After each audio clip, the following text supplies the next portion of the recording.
भाइयों बहनों नमस्कार। All India anganwadi news channel में आपका स्वागत है। चैनल से जुड़ने के लिए नीचे दिख रहे रेड कलर के सब्सक्राइब बटन पर आपको सबसे पहले क्लिक करना है। फिर साइड में एक नोटिफिकेशन बेल यानी घंटी बन के आएगी, उस पर जब आप दबाएंगे तो 3 घंटी आपको दिखेंगी, जिनमें सबसे ऊपर आल वाली घंटी आप लोगों को दबा लेनी है।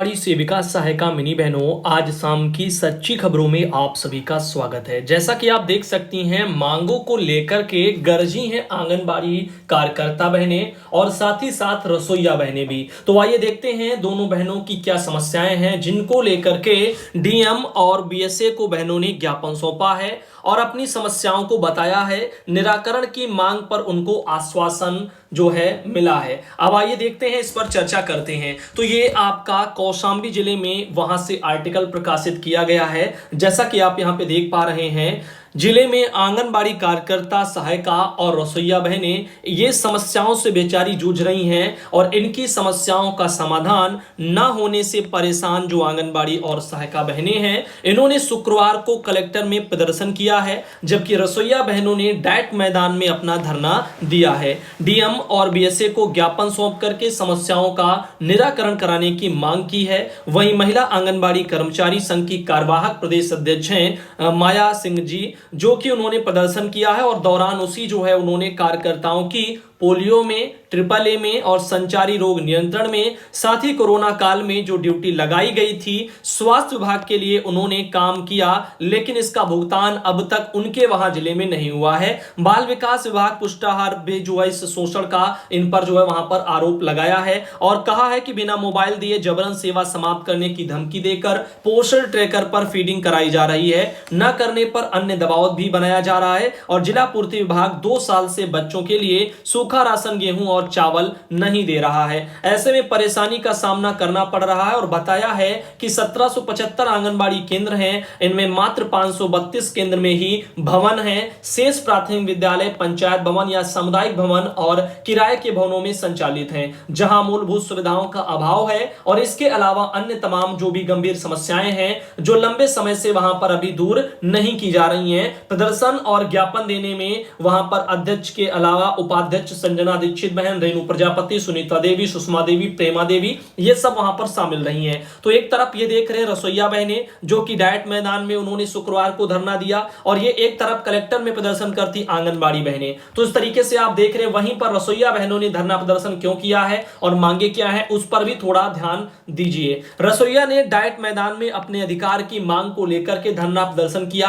अंत में 5 सूत्री मांग पत्र बीएसए को उन्होंने सौंपा और रसोईया कल्याण समिति के जिला अध्यक्ष उमाशंकर सरोज, इन्होंने धरने के दौरान आरोप लगाया कि जिले में रसोईया शोषण का शिकार हो रही हैं। उनसे साल के 12 माह काम लिया जाता है, जबकि मानदेय केवल 10 माह का दिया जाता है। इसे बढ़ाना जरूरी है और अप्रैल 2019 से मार्च 2022 तक के मानदेय का भुगतान में अनियमितता का आरोप भी लगाया है। इसे अभी तक सही नहीं किया गया है और ऐसे में रसोईया परेशान हैं, उन्हें अवशेष मानदेय का भुगतान कराया जाना चाहिए और कहा है कि विद्यालयों में मध्याह्न भोजन बनाने की जिम्मेदारी रसोईया की होती है। भोजन बनाने के बाद भी विद्यालय में रसोइयों को रोका जाता है। इस प्रकार की गतिविधियों से अल्प मानदेय पर काम करने वाली रसोइया का अन्य कार्य भी प्रभावित होता है। इस मौके पर रेखा शुक्ला, अंशिला सिंह, शकुंतला देवी, रन्नू देवी, सानू चौधरी, नफीसा बेगम, विद्या प्रीति, ये सब बहनें वहां मौजूद रही हैं। तो ये कुछ आपने जो देखा है वो आपका कौशाम्बी जिले का मैटर है जो आप लोगों के सामने है। अभी चलते हैं आगे और आपको बताते हैं पूनम जायसवाल बहन जो आती हैं देवरिया जिले से और कृष्णकांत राय जी हैं देवरिया जिले में डीपीओ, और उनके स्तर से ये सितंबर में अभी एक लेटर जारी हुआ है 2 सितंबर को, जो कि समस्त बाल विकास परियोजनाधिकारी और सुपरवाइजरों को भेजा गया है। इसमें लिखा गया है कि आप अवगत हैं कि बुधवार शनिवार को विजिसेंडी का आयोजन प्रत्येक आंगनबाड़ी केंद्र पर किया जाता है। जिला स्वास्थ्य समिति की बैठक में जिलाधिकारी महोदय के सम्मुख प्रस्तुतिकरण में यूनिसेफ की टीम के द्वारा अवगत कराया गया कि कतिपय सत्रों पर आंगनबाड़ी कार्यकर्ती उपस्थित होने के बावजूद वजन मशीन, इन्फेंटोमीटर, स्टेरियोमीटर आदि लेकर के नहीं आ रही हैं और उक्त के क्रम में समस्त मुख्य सेविकाओं को निर्देशित किया जाता है कि अपने परिक्षेत्र की जिस केंद्र के अंतर्गत विचेसंडी आयोजित हो रहा है उससे एक दिन पूर्व संबंधित कार्यकर्ती को फोन से अवगत कराएंगे, साथ ही अगले दिन स्वयं स्थल पर भ्रमण करेंगे। यदि किसी कार्यकर्ती द्वारा सत्र पर उपकरण आदि नहीं ले जाया जाता है तो इसे अनुशासनहीनता मानते हुए बाल बाल विकास परियोजना अधिकारी से जो है यहाँ पर कार्रवाई के लिए प्रस्ताव भी उपलब्ध कराएंगे। उक्त के क्रम में बाल विकास परियोजना अधिकारी भी अनिवार्य रूप से विजयचंडी के दिन एक सत्र का निरीक्षण करेंगे और यूनिसेफ की टीम के द्वारा उपलब्ध कराए गए बिंदुओं पर जो है रिपोर्ट भी प्रस्तुत करेंगे। तो डीपीओ जी ने कह तो दिया है, अब आप सोचना यह है कि क्या सुपरवाइजर बहने एक दिन पहले, जैसे मान लो अगर आपको जो है आज जो है यहां पर विजयचंडी मनाना है तो आपको एक दिन पहले यानी कि कल ही आप लोगों को सुपरवाइजर फोन करके बताएंगी, लेकिन क्या ऐसा करती है सुपरवाइजर? आप कहेंगे बिल्कुल भी नहीं। और उसके अलावा जो है जिस दिन होगा उस दिन भ्रमण के लिए भी जाएंगी, निरीक्षण करने भी जाएंगी, वहां पर शामिल होंगी। क्या ऐसा करती हैं सुपरवाइजर? आप कहेंगे बिल्कुल भी नहीं जाती हैं। तो इस तरीके से ये कुछ दिक्कतें आती हैं जो कि ऊपर वाले जो अधिकारी हैं उनके स्तर से बढ़ती जा रही हैं। अभी फिलहाल के लिए ये है संजीत जो कि लखीमपुर खीरी से, और उनके स्तर से ये 1 सितंबर का आर्टिकल भेजा गया है। इसमें लिखा है कि स्वास्थ्य महकमे को फील्ड में एक्टिव करें। डीएम की अध्यक्षता में स्वास्थ्य समिति की बैठक में ये लखीमपुर खीरी में कहा गया है। तो यहां पर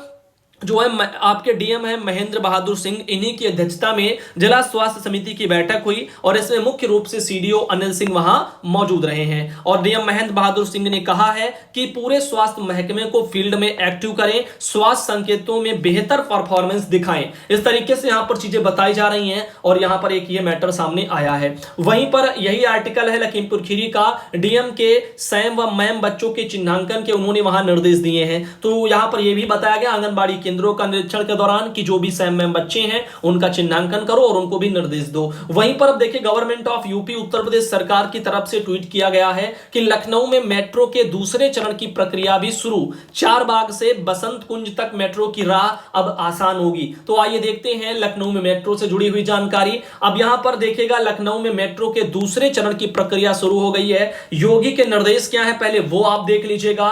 राजधानी यहां पर लखनऊ के लिए आसपास के जिलों को भी इसमें शामिल करके यहां पर इसका प्रस्ताव तैयार हो रहा है। भूमि माफियाओं के खिलाफ विकास प्राधिकरण और नगरीय निकाय और तेजी से कार्रवाई कर रहे हैं। अयोध्या को सोलर सिटी बनाने के लिए जो है प्रयास हो रहे हैं, दुनिया को एक यहां पर दिया जा सके ऊर्जा संरक्षण का संदेश। साथ ही निवेश, रोजगार और नवाचार के लिए भी यहां पर स्फूर्ति से प्रयास किए जा रहे हैं। तो यहां पर जो है विकास प्राधिकरण वालों को यह एक प्रयास सौंपा गया। अवध जो है शिल्पग्राम की उपयोगिता बढ़ाने के लिए भी हो रहा है। हुनर है हाट जैसे कि आमजन के लिए उपयोगी प्रदर्शनी वो सब लगाई जाएंगी, इस पर जो है यहां पर प्रयास हो रहे हैं। अब देखो यहां पे कहा जा रहा है कि मुख्यमंत्री योगी आदित्यनाथ ने इन्होंने एनसीआर की तरह राज्य राजधानी क्षेत्र का गठन किया जाए, इस पर जोर दिया। लखनऊ में मेट्रो के दूसरे चरण की प्रक्रिया शुरू की जाए और मुख्यमंत्री ने शुक्रवार को सरकारी आवास पर वीडियो कॉन्फ्रेंसिंग के जरिए जो चीजों को दिया है। और यहां पर जो आप देख सकते हैं निर्देशा निर्देश इसके लिए दे दिए गए। देखो आगे क्या होता है, कितनी जल्दी ये चीजें हो पाती हैं। वहीं पर आप देखिए कि ये भी आर्टिकल योगी जी ने शेयर किया है अपने ट्विटर हैंडल से।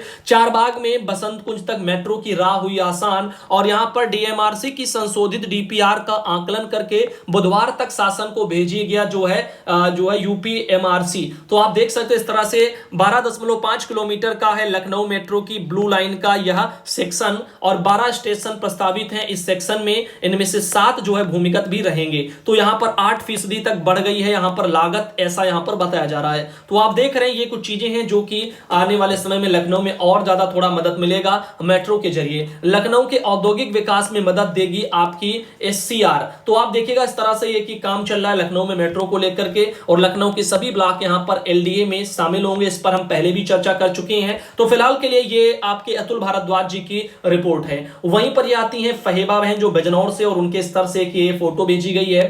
और इनके अलावा एक ये उन्होंने अपने वहां पर आकृति बनाई है पोषण अभियान से रिलेटेड, जिसमें दाल है और यहाँ पर पौधे वगैरह दिखाई दे रहे हैं किसी चीज के।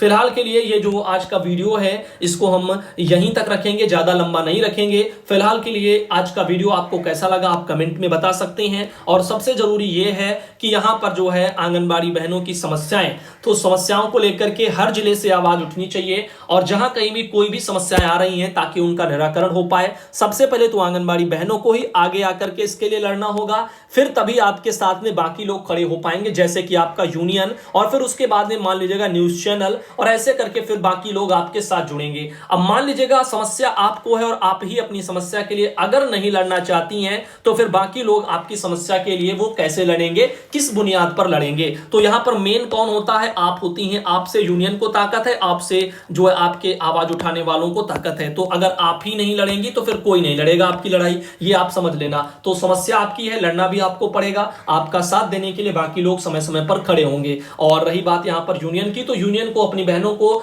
थोड़ा जागरूक करते रहना है और उनमें जो है यहां पर आगे लड़ने की हिम्मत को देते रहना है। और वो तभी आएगी जब दोनों लोग कंधे से कंधा मिलाकर के चलेंगे, कार्यकर्ता बहनें भी और यूनियन भी, और दोनों जब क्या करेंगे वहां पर एक दूसरे का साथ देंगे जो है विषम परिस्थितियों में, तभी ये चीजें जो है भरोसा वो जीत पाएंगे। तो फिलहाल के लिए आज का वीडियो यहीं तक रखते हैं, अगले वीडियो में आपको फिर मिलते हैं। धन्यवाद दोस्तों।